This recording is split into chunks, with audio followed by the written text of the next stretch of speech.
welcome back to the channel, and today I'd just like to talk about camp knives and survival knives. Now I've got this one here, it's a well known survival knife, this one, but to me this is a camp knife. But it's advertised as being a survival knife, and this is the Fallkniven A1, and it's used right around the globe. And over the last kind of few years there's been a change in a few of the metals that it's been made of. Max, cos steel, your VG10. So there's a variety of steels this is made of, but no matter what steel the knife's been made of, it's always done really well as a survival knife. At the start there I says this was a camp knife for me, because the reason is it's just too small to do large camp tasks efficiently. I'm not saying it can't do it, you just have to go into YouTube and have a look. You'll see what this knife's capable of doing if you haven't already seen it. Fallkniven A1, but it's just too small on the cutting edge along here for me. Now I think a survival knife's down to the size, and if I bring this knife into play here, this is the Busse mistress, and it's obviously a much larger knife, as you can clearly see. This one here is made in Infi steel, and I feel a survival knife must do the job of a small hatchet, and you can see this knife here is basically the size of a small hatchet. Okay, and this one's nowhere near the size. I think this is about a 7-inch cutting edge, and we're talking maybe 9-10 on this one here. But it's far more efficient when it comes to doing your large camp tasks, and it can also do your small camp tasks. It's just a bit more difficult, but you can say the same about this log here, and you can clearly see all the knots in it, and it's basically a palm's width.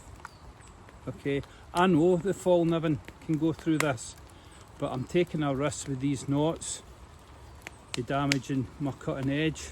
So you don't want to be pushing your knife like this, but it's good to know that you have a high quality knife, and Fallkniven definitely do high quality knives.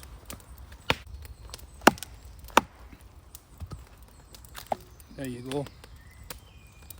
And it's actually went right past all the knots. Show you again.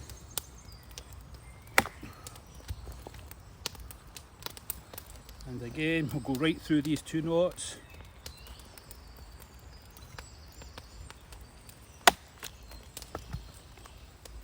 There you go.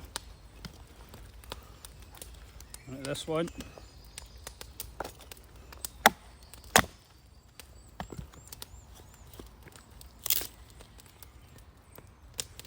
Very capable knife, this. Yes, and it does deserve to go into the survival bracket. So here's a much thicker log, much bigger also. Put that up here, and let's see how the large sort of survival knife does.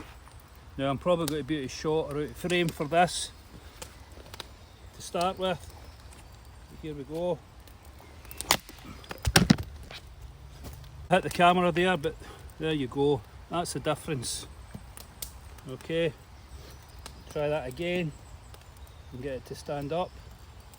There we go, one more time.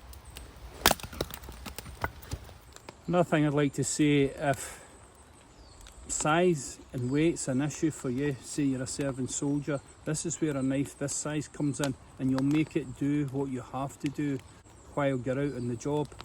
This is where this type of knife comes in. As I says, it's advertised as a survival knife, but to me this is a camp knife.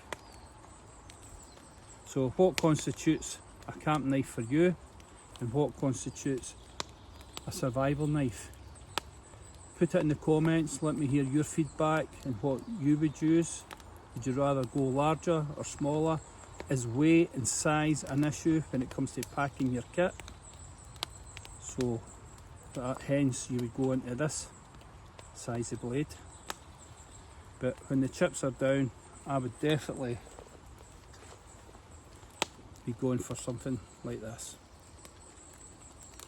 Right, so let's see what your thoughts are on survival knives and camp knives.